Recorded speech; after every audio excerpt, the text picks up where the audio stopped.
Friends, welcome my YouTube channel S2 aspirant.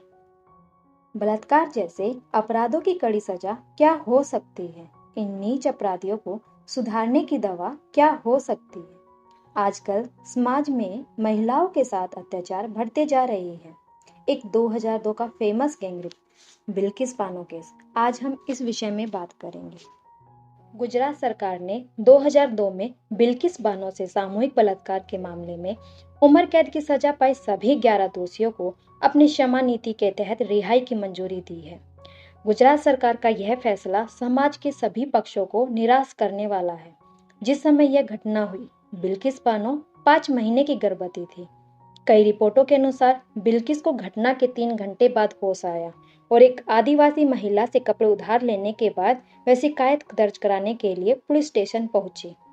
CrPC की धारा 432 के तहत राज्य सरकार किसी दोषी को सजा माफ कर सकती है और रिहा भी कर सकती है। गुजरात सरकार का निर्णय बिल्किस बानो को निशब्द करने वाला है।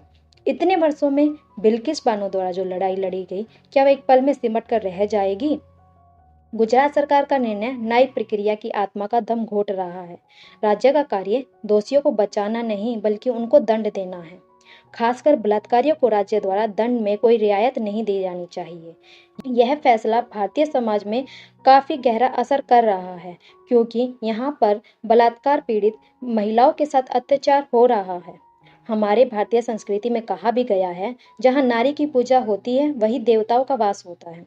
और माननीय प्रधानमंत्री नरेंद्र मोदी अगर महिलाओं का सम्मान कर रहे हैं तो भारतीय लोकतंत्र में उनकी कीर्ति, यश और देश का गौरव भी तो बढ़ रहा है ना। वहीं दूसरी तरफ गुजरात सरकार का निर्णय बिल्किस बानो और देश की अनेक महिलाओं के आत्मविश्वास को तोड़ने वाला है, जो अपने ऊपर हुए शोषण और अत्याचार के खिलाफ संघर्ष कर रही है। यह फैसला अन्य महिलाओं को निराश करने वाला है।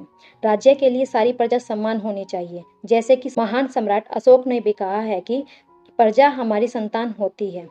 गुजरात सरकार का निर्णय प्राचीन इतिहास के महान व्यक्तियों के आदर्शों का भी तिरस्कार कर रहा है।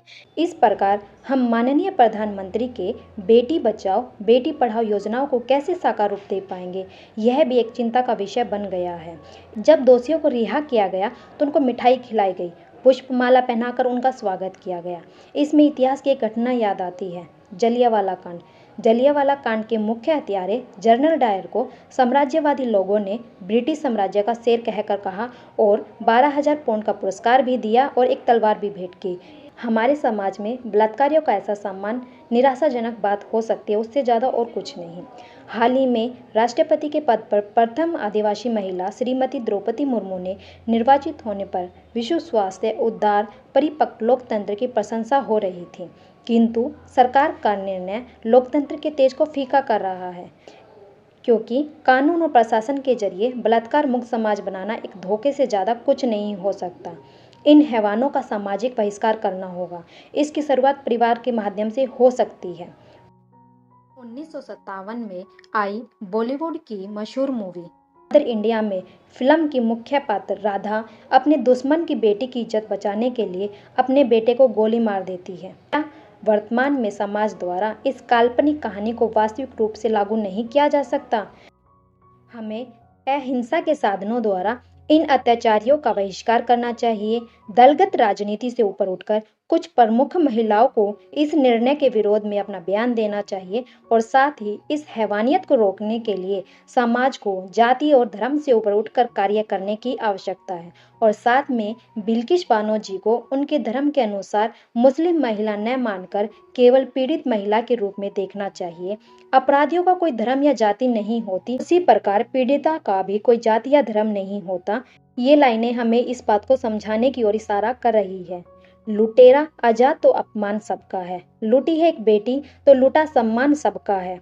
बनो इंसान पहले छोड़कर बात मजहब की, लड़ो मिलकर दरिंदों से, ये हिंदुस्तान सबका है। राज्य सरकार को इस प्रकार के निर्णय लेने से पहले वोट की राजनीति त्याग कर नैतिक मानवीय मूल्यों को देखने की आवश्यकता है।